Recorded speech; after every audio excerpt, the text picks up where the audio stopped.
Marvel just dropped the trailer for Avengers 4, and we've combed through it to find the most interesting and nerdiest info just for you. Let's kick things off at the end with the reveal of the title, Avengers Endgame. Now, Endgame is a term that's been mentioned twice before in past Avengers films. The first time was in Age of Ultron when Captain America and Tony Stark had the following exchange, which seems a bit more poignant now. We can bust arms dealers all the livelong day, but that up there, that's the Endgame. And in Avengers Infinity War, just before he died, Doctor Strange told Tony, "We're in the Endgame now."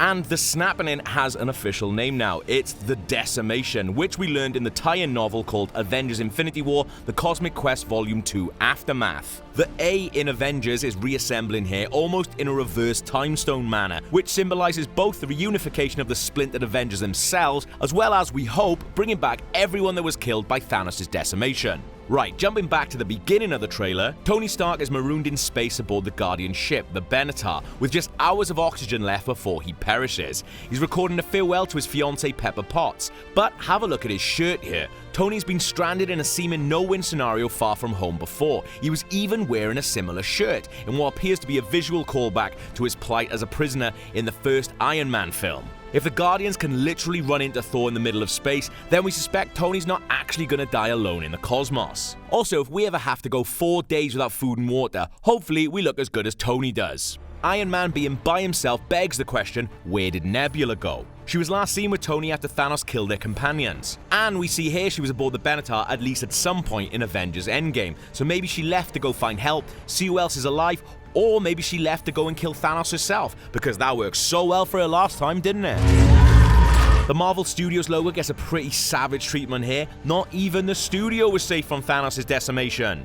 We see Thanos on the planet we saw him on at the end of Infinity War. In case you forgot, he won at the end of Infinity War, with the film ending in the sort of blissful tranquility usually reserved as the hero's just reward. Thanos apparently has no more need for his helmet and armor now, and he's turned them into a nice little scarecrow. But scarecrows are meant to, scare things off. So is this just for decoration, or is he actually expecting company? The Scarecrow scene is also a nod to 1991's Infinity Gauntlet comic, where Thanos has retired from villainy and is tilling the fields on a remote alien world. In that story, Thanos is retreated in disgrace more than gloating over a hard-won victory. As in the Infinity War film, Thanos acquires the full Infinity Gauntlet in the story and uses it to wipe out half of all life in the universe. The difference is that he quickly loses the gauntlet due to his own hubris and has his work undone.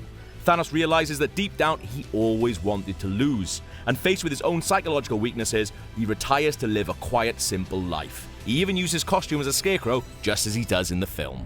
Back on Earth, Captain America and Black Widow have reconvened at Avengers headquarters. Mind you, the trailer doesn't reveal just how much time has passed, but clearly this isn't immediately after the events of Infinity War. We also see the saddest victim of Thanos' decimation seems to be Cap's incredible beard.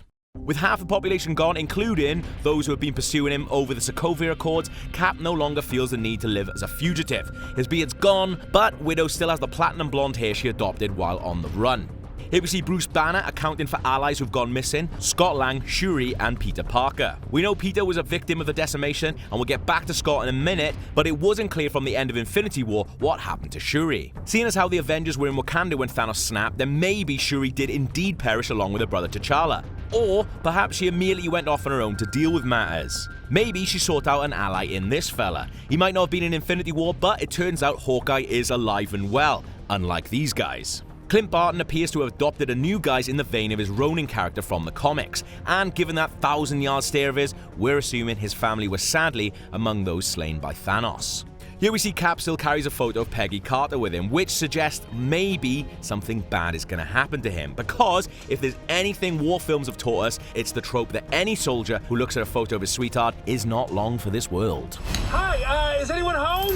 This is Scott Lang! And now finally Scott Lang has arrived at Avengers headquarters in New York, and he's got Lewis's van. The last time we saw Scott at the end of Ant-Man and the Wasp, he was trapped in the quantum realm, with his allies back on the parking garage roof turned to dust. Somehow he's escaped the quantum realm, so maybe his pal Luis came back and heard his cries over the radio. The Scott drove from San Francisco to New York would mean that at least several days have gone by since the endings of Infinity War and Ant-Man and the Wasp. More importantly, remember there's a quantum realm mini-machine in the back of Luis's van, so now the Avengers have another superhero ally and a technological means at their disposal to perhaps undo the devastation Thanos wrought. With no Sorcerer Supreme on hand or Infinity Gauntlet of their own, the quantum realm is likely the best and maybe only way the Avengers can finally defeat Thanos. Can you buzz me in? That's the most interesting stuff we caught in the first trailers for Avengers Endgame. Let us know your hopes, fears, dreams for the film in the comments below. For more in-depth nerdery from the MCU, check out our breakdown of the latest trailer for Captain Marvel, and enjoy our theory on how the quantum realm could lead to the Avengers recovering everyone who was dusted.